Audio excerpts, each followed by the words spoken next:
welcome to my channel At Your Cousin's House, and I'm your favorite cousin, Tanisha. I'm so happy to have you here in my sacred space, sharing this beautiful human experience. This is my second recording. My second recording. I recorded a whole video this morning before work because the goal was, still is, to have my videos posted Wednesdays at 10:30. And my energy was high. I was feeling excited, and my mic wasn't on the whole time. So I am checking. The mic is on. I've recorded like two practice videos, so we all good. My energy is not as high. However, I'm here because I made a commitment to myself, and I love myself. And yes, I'm gonna do what I said I was gonna do. So, if you don't know me, my name is Tanisha. This is my channel, like I said. Let me just share the intentions of this channel. So, the intentions of this channel is to empower Black women to let go of self-limiting beliefs and provide the tools to construct a life and identity that is authentically and unapologetically your own. So, this is part 2 of my video memoir of the spiritual boot camp initiation my ancestors took me through to get to here.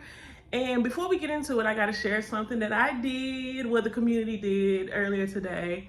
So this morning, I went down to HEB to get my baby a snack before school, and she let me know that there were some kids in her class that don't have snacks.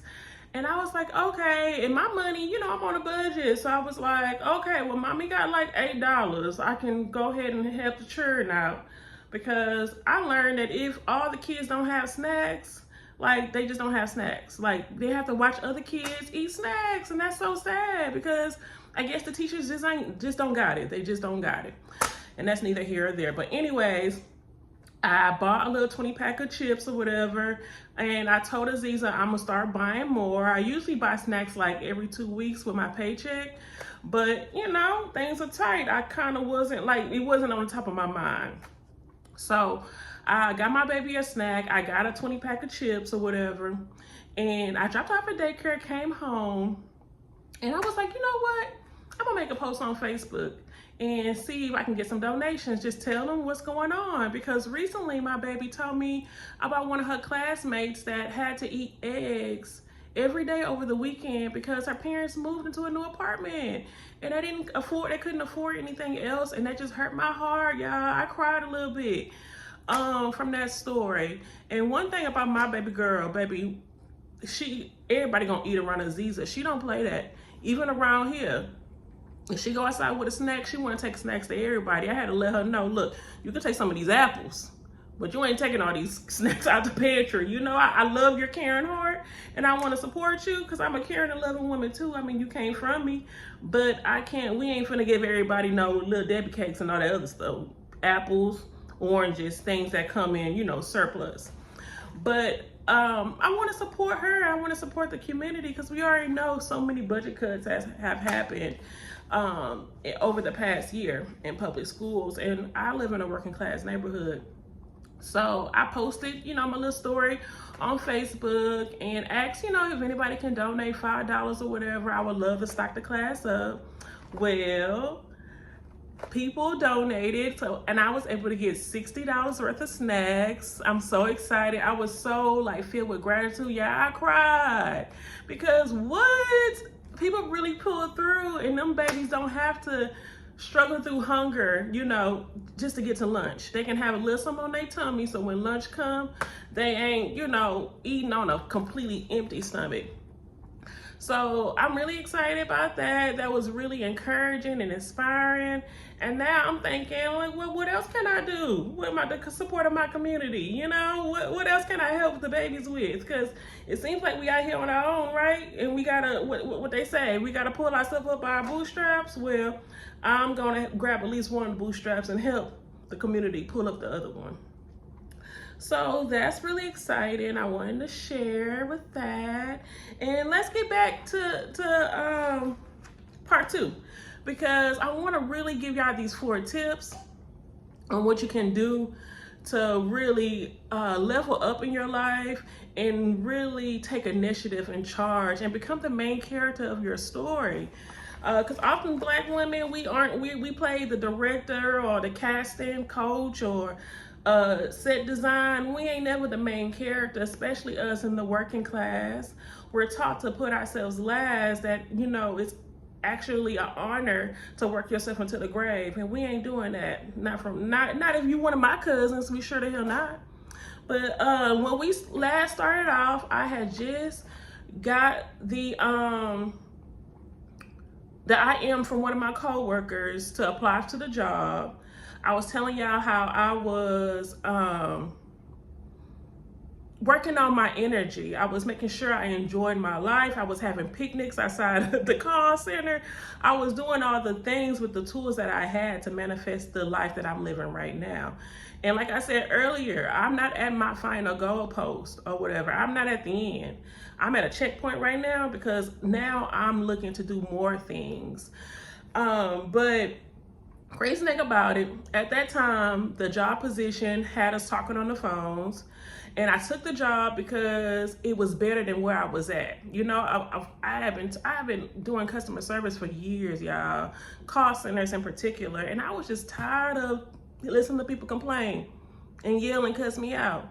But it was a door in and to a door out of the situation I was already in, so I took it. So I think I said how like Legba was like working on things on the back end for me, because by the time I got my offer letter, they had eliminated phone calls out completely. So all I was doing is doing correspondence, helping agents process these applications, real easy, chill work. Y'all, tell me why I got a 22% pay increase. No, it was a 20% pay increase. I was literally head above water, and that increase got me I ain't gonna say I'm doggy pedaling. Yeah, I'm doggy pedaling. We know the economy. I'm doggy pedaling, but I'm on top of the water. You know, I can lay back a little bit and relax, but you can't relax too long. You can't chill too long. You can't take too much off because you might drown. But I'm in a better place. I'm able to do more. My energy is a lot more higher. And I thought, like, this is it. I'm in this job. This job still in alignment with my strengths and my talents, so it's all good. Child, another hurdle came where within this first 6 months of me being in that position, they eliminated that position, and they were like, "Oh, y'all already doing all the work of a case manager. We might as well just make you a case manager." And baby, I had no confidence in myself. When I say I was in panic mode every day, just like dreading work, not knowing what I was doing, really just kind of just making it by, scared to speak up because I'm like, oh dang, I don't want to like make myself look bad because shouldn't I already know this? Like all that negative set talk and all my insecurities were coming up. And at that time I was not sober, and I was not had not been officially diagnosed with ADHD and was not on medication. And at that time, I was still consulting with my ancestors about everything. Like, should I be on medication? Should I be doing all these things? And they kept saying no, no, no. And I recognize now why they were saying no, because I had to rearrange my environment. I had to start seeing what wasn't working for me and what was working for me. And that's when I put down the grass, because I had to accept the fact that it wasn't working. It wasn't in alignment with the person I was becoming. You know, I had to let go of certain friendships because those environments were affecting my nervous system. I'm anxious, I'm nervous, I'm thinking, oh, something wrong with me. Nah, baby, it's the environment I was in. It was my body telling me, baby, you cannot be in this space. So I'm doing all the things before medication or whatever. I have a breakdown, y'all. And I'm not ashamed to say it. I'm not ashamed, because one thing about Tanisha, I honestly feel like I'm put in certain situations so people can observe me. They can observe me crumble and observe me rise from the ashes. And I truly believe that's my destiny. That's a part of my destiny, to show up as my authentic, emotional self, and for people to witness what it really looks like to heal and to learn and to grow as an individual, and to not to quit. Because baby, that's one thing I don't do. I don't quit. I might rest. You know, I might say I'm done, but child, I ain't never done. I am not never done. Let me check this mic. The mic still on? Okay, cool. Because I'm nervous now. But I remember going to my manager, right? And being like crying, like really upset, and being like, I don't want this job. I don't want this job. I would have never applied for this position if I knew this was going to happen. And I was just raw and ready to, things packed up at my desk, child, because I was like, I'm about to be out of here. They must gonna fire me because I am just doing a horrible job. And my coworker, my homegirl, she was like, Tanisha, you think they gonna fire you? I was like, they got to, because I'm sucking right now. I'm really messing up stuff. And I remember telling my manager that, and her looking at me and be like, okay, so what you need? What you need to be successful? And I was so hysterical, y'all, and so upset. We had to take a break for me to compose myself. And my supervisor, I don't want to say her name because she probably don't want her name out there. My supervisor had to be like, girl, you know who we working with, right? I understand that you going through it, but I'm gonna need you to gain your composure, right? Figure out what you need. And when we come back from this little break, I need you to tell them what you want. And my lower self was like, I don't want to do shit. I want them to fire me. I want them to fire me so I can get unemployment. I can move on with my life. Knowing goddamn well we are not in the economy for that. This is not 1992 or 2012 where you can just, find another job. It's just the state of the fucking of society right now. It is what it is. But I was so caught up in my pain and in my insecurities. The negative self-talk was consuming my head. But I was able to vent to my cousin and really get everything out. And I was like, you know what? Write down what you need. So I wrote down what I needed. We got back in the meeting. And I was like, I need more training. I need someone to talk to me once a week. I had everything. I said, this is what I need. And me and my manager negotiated, and I got everything I needed.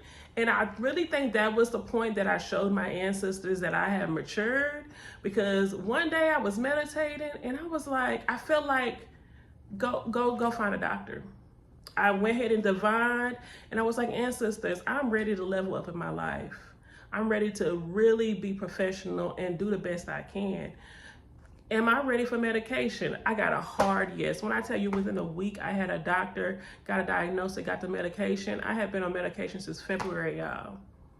February. And I've changed so much. So much. If it wasn't, and this is not a promotion on medication, on ADHD medication. If y'all want me to do a video on that, I definitely can. It's not a promotion on it or whatever. It's just my experience. It really opened the door for me. It really allowed me to see my true personality outside of my anxiousness. My theory, ADHD is just, it's on the spectrum of autism. However, I do believe that it can be a traumatic response, like a response to trauma. Not just anything that I have been through personally, but I think it's generational. That's just me. Like I said, this video is not about that. We can talk about that another time. But when I got on that medication, it seemed like all these negative self-talk and everything just calmed down, and I was able to see everything for what it was.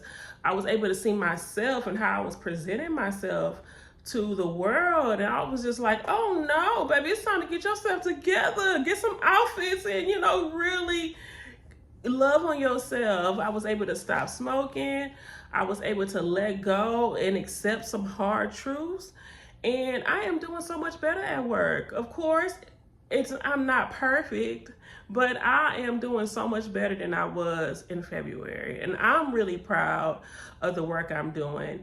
And when I do have those moments where I'm triggered, I'm able to step back and be like, you know what? I'm triggered because of A, Y, and Z. Put my hand on my heart and my tummy and really care for myself and keep things moving. So yeah, that's the whole memoir. That's everything I've been through. And right now, I am looking to expand more. I do recognize that the position I am at work is preparing me for a life where I can be an entrepreneur and I can pursue my dreams of this business I have, brewing in my soul. And I will have all the tools to become a CEO one day, because it happens every day to regular people like me.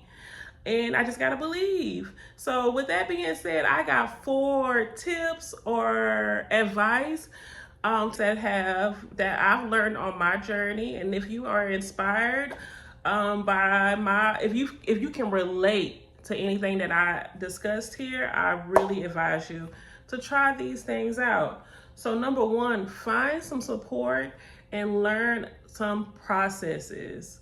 A lot of us want to get to places that no one in our family has been. And in order to get there, we have to learn a new way of thinking. What really has been a great and a huge support is Coach Val J on Instagram. She has a YouTube here, but I definitely advise you to go to her Instagram. She's very active. She has a membership.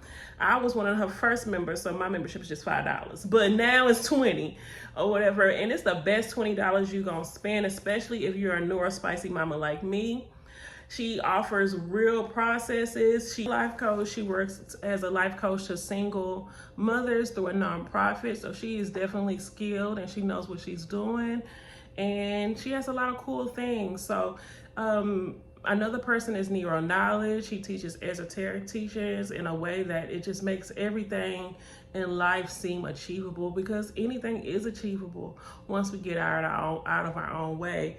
If these people don't resonate with you or your beliefs or anything, you just taking a chance and listening to them once will open up the door for the universe, God's spirit, to lead you to the people that are in alignment with your beliefs and whatever. So definitely just give them a shot. If it's not your jam, I promise you, you're going to find your people and you're going to get the knowledge that you need to make forward progress in your life towards your desired reality. Number 2 is meditation. Meditation is so important. Whether you are sitting down, doing deep breathing and doing it the traditional way, or if you're just sitting in silence for 10 to 15 minutes, it gives you the ability to separate yourself from your thoughts. So when these negative self-talk these negative ideas come flooding in, because it comes in, you can't stop it. You can recognize that, oh, this is when my grandma said this to me. This is when my cousin said this to me. This is what my 5th grade teacher said to me. These things aren't true. It's just white noise. And over time, meditating and doing your shadow work and journaling and really processing your thoughts and understanding where it comes from. Number 3 is take inventory of your habits and family and friends. Everybody can't. As you elevate, you're gonna have to let go of some people. You're gonna have to stop engaging in certain habits, and you're gonna have to give yourself the hard truth and find ways to comfort yourself. You got it comes to a certain, and I ain't gonna say age, because there's people younger than me that have gotten this knowledge and have taken off. Neuro Knowledge is one of them. You gonna have to realize what is holding you back and who is holding you back. I had to go non-contact with some people. I love them. I appreciate them from over there. Right now in my life, I need people around me that are going to support me. I need people around me that when I speak about my spiritual beliefs, and the signs that I see and all this other stuff, they're not going to look at me crazy and be like, no. I need people on my frequency. I ain't no time for that. It's no time for it. So you're going to have to put yourself first. And if y'all would like more video about that, I can definitely make a video about that. You're going to have to make those hard choices and be real with yourself. Cry it out and move on, because it is what it is. You come first. This is your life. Because when that time comes and you laying down and your eyes about to close for the last time, you gonna have to face yourself, you know, and think about all the things that you didn't do because you were afraid to hurt so-and-so feelings, because you're not supposed to cut this person off because they, we don't do that over here. Not at this house. We don't do that. Lastly, pray for guidance from Jesus, God, Allah, whoever you pray to. Pray for guidance. Pray to your Ori. Baby, I got the ancestors, the Lawai, Ifa. I hate to say use them, but yeah, use them. Talk to your spirit guides about your problems. Tell them you need help. Ask for signs. Get into a spiritual practice. At one time, before I really decided to do this YouTube channel, I was praying to all my shrines every day. Every day. Every morning. Because I needed that guidance. You know? And I did that until, and I have ADHD, like I said. Yeah, my spiritual practice is not going to look like someone who doesn't. I fully accept that now. But I did the things that I knew I needed to do in order to get grounded in my reality and believe in myself. The spiritual baths, all that. The egg cleanses, all that. And I definitely will make a video about, you know, using your spiritual practice to get where you need to go and to be grounded in your reality. But yeah, I want to go ahead and end this, y'all. Because I'm scared. I already done unloaded so many apps on this phone, and I'm trying to wonder, what did I do the first time that I'm able to record a whole 44-minute video without interruption? I don't remember, and when I figure it out, I'm gonna write it down so I don't forget. So I had pulled a card at first this morning, but so much has happened, and every time we take a step, the energy change, our direction change, we walk, we change, what they call it? I don't know, child, but things be changing every day, every choice we make. So let's see if we can pull a card real quick. Hopefully I got like 2 minutes. If not, I'm gonna say this real quick. Choose yourself, choose happiness, and choose peace. And if ain't nobody told you they love you, know your big cousin Tanisha does. That's why I'm here. So let's just pull it. Ain't no card pulling out. I'm just gonna pull one. The Great Mother. Surrender to the mystery and fall into her arms. Isn't that in alignment? Surrender to the mystery. Baby, we don't know what life will bring us. We don't know. But just let it happen. Ground yourself and let it happen. What's at the bottom? Because you are held. Amen. Sureness of the soul, unseen help, supporting community. Ain't that in alignment? So that being on the bottom of the deck that's what the basis of the card pool is about. You're safe to go for your dreams. You're safe to really get into a space where you're number one. And know that you're held and supported by your community, seen and unseen. And if you ain't got no community, you got your big cousin Tanisha or little cousin Tanisha. I don't know how old you are. So definitely connect with me. Follow me on Instagram. Send me an inbox. Let me know what you want to know. Or I'm going to just make videos about things that I want to. But like I said, choose yourself. Choose peace. And y'all have a good one. Peace.